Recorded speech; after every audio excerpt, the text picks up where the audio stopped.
السلام علیکم ویوز، کیسے ہیں؟ امید ہے سب ٹھیک ہوں گے۔ آج ہم ایک نئی ویڈیو کے ساتھ آپ کی خدمت میں حاضر ہوئے ہیں۔ امید ہے آپ کو پسند آئے گی۔ چلیں آج کی ویڈیو سٹارٹ کرتے ہیں۔ آج ہم آپ سے کچھ ایسی چیزیں شیئر کریں گے کہ جن کا استعمال کر کے آپ روزے کی حالت میں پیاس کی شدت کو کیسے کم کر سکتے ہیں۔ تو اس کے لیے آپ کو میری ویڈیو اینڈ تک دیکھنی ہوگی، کیونکہ آج ہم اس ویڈیو میں آپ کو کچھ ایسی چیزیں بتانے جا رہے ہیں جس سے آپ اپنا روزہ بآسانی گزار سکتے ہیں۔ تو سب سے پہلے ہے کہ پیاس کی شدت کو کیسے کم کریں۔ سحری میں نمک اور مرچوں والے کھانوں سے پرہیز کریں۔ کافی یا چائے کا استعمال نہ کریں۔ روزے کے دوران پیاس کو کنٹرول کرنے کے لیے دہی جو ہے وہ سب سے بہترین چیز ہے۔ لسی کا استعمال لازمی کریں۔ دہی میں 15% پانی ہوتا ہے اور اس کے علاوہ یہ پوٹاشیم، میگنیشیم اور سوڈیم سے بھرپور ہوتا ہے۔ سحری میں الائچی کا استعمال بھی پیاس کی شدت کو کم کرتا ہے۔ دہی میں اگر چٹکی بھر الائچی پاؤڈر ڈال کر کھائیں تو اس سے بھی پیاس میں کافی کمی محسوس ہوتی ہے۔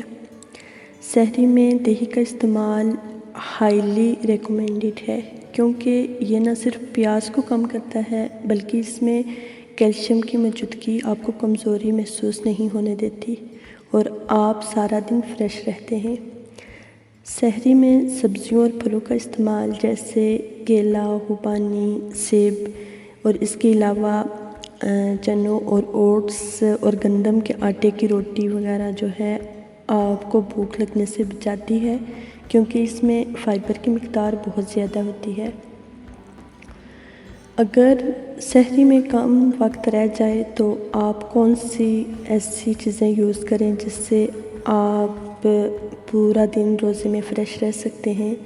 تو اس کے لیے دہی، دودھ، کھجور، لسی، اوٹس، کیلا ان کا استعمال کریں۔ ان سے جسم کو طاقت بھی ملے گی اور ضرورت بھی پوری ہو جائے گی۔ اور یہ ہے کہ روزے میں سحری میں مطلب کون سی ایسی چیزیں استعمال کی جائیں جس سے کون سی صحیح چیزیں ہیں اور کون سی غلط چیزیں ہیں جس سے آپ پورا دن فریش رہ سکتے ہیں۔ تو یہ ہے کہ اکثر دیکھا گیا ہے کہ لوگ کائلی اور سستی کے باعث سحری نہیں کر رہے، تو ماہرین نے اس رویے کو انتہائی غلط قرار دیا ہے۔ اس سے آپ بہت سی بیماریوں میں مبتلا ہو سکتے ہیں، جس میں شدید تھکاوٹ، سر درد، کمزوری وغیرہ ہیں۔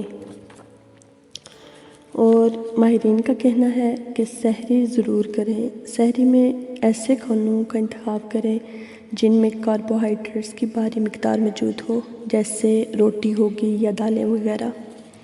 اور یہ ہے کہ اگر اذان میں 10 منٹ رہتے ہوں تو اس سے پہلے ہی آپ کھانا بند کر دیں۔ اس سے کیا ہوتا ہے کہ آپ کیا کریں، سحری کے فوراً بعد نہ سوئیں۔ اس سے موٹاپا، تیزابیت اور بدہضمی جیسے مسائل کا سامنا کرنا پڑ سکتا ہے۔ اور سحری میں کون سی چیزیں نہیں کھانی چاہیے؟ ایسی غذا کا استعمال نہ کریں جن میں نمک زیادہ ہو، جیسے اچار وغیرہ ہو گیا۔ اس سے جسم میں سوڈیم کی مقدار بڑھنے سے پیاس کی شدت میں اضافہ ہوتا ہے۔ ایسی چیزوں کا استعمال نہ کریں جن میں چینی زیادہ ہو، جیسے سافٹ ڈرنکس ہو گئی، ڈبے والے جوس ہو گئی یا مٹھائیاں وغیرہ، کیونکہ یہ بھی پیاس کی شدت میں اضافہ کرتے ہیں اور منہ جلدی خشک کر دیتی ہیں۔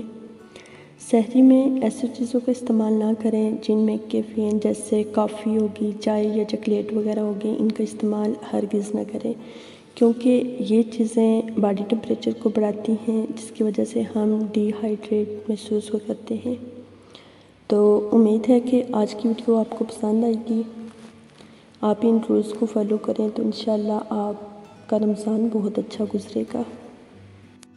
امید ہے آج کی ویڈیو آپ کو پسند آئی ہوگی۔ ہماری ویڈیو کو شیئر کریں، لائک کریں اور ہمارے چینل مروہ ہیلتھ ٹپس کو سبسکرائب کریں۔ انشاءاللہ بہت جلد ایک نئی ویڈیو کے ساتھ مروہ ہیلتھ ٹپس میں آپ کی خدمت میں پھر سے حاضر ہوں گے۔ تب تک اجازت چاہتے ہیں۔ اللہ حافظ۔